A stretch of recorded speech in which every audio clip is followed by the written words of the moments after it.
अगर आप भी एक होम बेकर हो, घर से ही एक केक का बिज़नेस कर रहे हो और न्यू बेकर हो, तो ये वीडियो आप ही के लिए है। इसको एंड तक ज़रूर देखना, क्योंकि इस वीडियो में मैं आप सबके साथ शेयर कर रही हूँ कुछ टिप्स और उसके साथ साथ कुछ मिस्टेक्स जो अक्सर हम करते हैं और कई बार हमें उसका भुगतान भी बहुत ज़्यादा करना पड़ता है।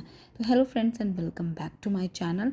तो आज के इस वीडियो में सबसे पहले मैं बात करूँगी कुछ इम्पॉर्टेंट टिप्स की, जो एज अ होम बेकर और एज अ बिगनर बेकर आपके लिए बहुत ज़्यादा इम्पॉर्टेंट है। तो सबसे पहली जो टिप है वो है, आपको हमेशा अपने इंग्रेडिएंट्स को प्रॉपर्ली मेज़र करने चाहिए। केक बनाने के लिए कप्स के कंपैरिजन में मैं आपको सजेस्ट करूँगी कि आप किचन वेइंग स्केल जो आता है उसको यूज़ करो।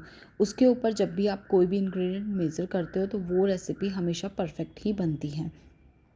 Next point is pre heat your oven. तो ओवन को या गैस पर भी अगर आप केक बना रहे हो, तो जिस भी बर्तन में आपको केक को बेक करना है उसको 10 से 15 मिनट पहले ही गैस या ओवन में रख दो या ओवन को स्टार्ट कर दो। और टेम्परेचर एकदम से स्टार्टिंग में ही आपको हाई नहीं करना रहता है, धीरे धीरे आप उसका टेम्परेचर बढ़ा सकते हो।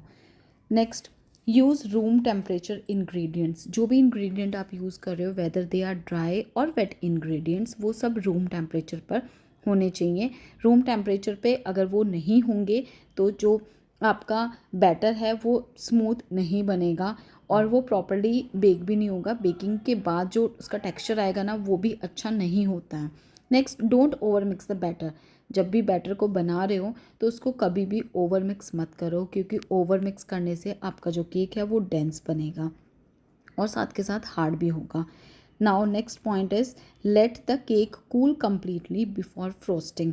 जब भी आपको अपने केक की फ्रॉस्टिंग करनी है, आइसिंग करनी है, क्रम कोटिंग करनी है, तो उससे पहले आप खास ध्यान रखो कि आपका केक ना अंदर तक प्रॉपर्ली ठंडा हो जाना चाहिए। तो ये तो रहे हमारे कुछ बेसिक से टिप्स जो कि हर होम बेकर को पता होने चाहिए। अब मैं बात करती हूँ मिस्टेक्स की, जो अक्सर हम कर बैठते हैं। तो सबसे पहली मिस्टेक है कि बार बार अपने अवन को हम चेक करते हैं, खोल के उसको देखते हैं। ऐसा हमें नहीं करना चाहिए, क्योंकि इससे क्या होता है कि जो हमारा टेम्परेचर है ना अवन का, या गैस पर भी अगर आप बेक कर रहे हो, तो वो टेम्परेचर ना बार बार गड़बड़ा जाता है और उसके गड़बड़ होने से हमारा जो केक है वो मिडल में से बैठ जाता है, यानी कि श्रिंक हो जाता है। Next, using expired baking powder और बेकिंग सोडा। आपको हमेशा अच्छा और फ्रेश बेकिंग पाउडर और बेकिंग सोडा ही यूज़ करना चाहिए। टाइम टू टाइम अपने इंग्रेडिएंट्स की एक्सपायरी डेट चेक करते रहो। Filling the cake tin too much. हमेशा आपको अपना केक टिन आधा या 3/4 तक ही भरना चाहिए। उससे ज़्यादा आप उसको फिल कर दोगे तो वो ओवरफ्लो करेगा और केक की ना शेप भी बिगड़ जाएगी। Skipping the greasing of pan.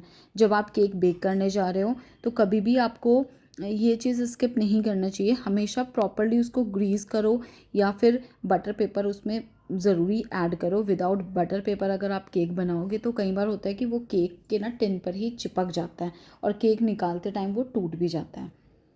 Rushing the baking process. अब या तो जैसे होता है कि कई बार हम हड़बड़ी में होते हैं, बहुत जल्दबाजी में होते हैं, या कोई अर्जेंट ऑर्डर होता है, तो उस टाइम भी चाहे आप कितने भी जल्दबाजी में हो, हमेशा अपने केक को प्रॉपर टाइम दो उसको कुक होने के लिए। अंडर कुक केक को नहीं निकालना चाहिए हमें बाहर। उससे क्या होगा कि जो आप टाइम बचाना चाह रहे हो, उल्टा आपका एक्स्ट्रा टाइम जाएगा।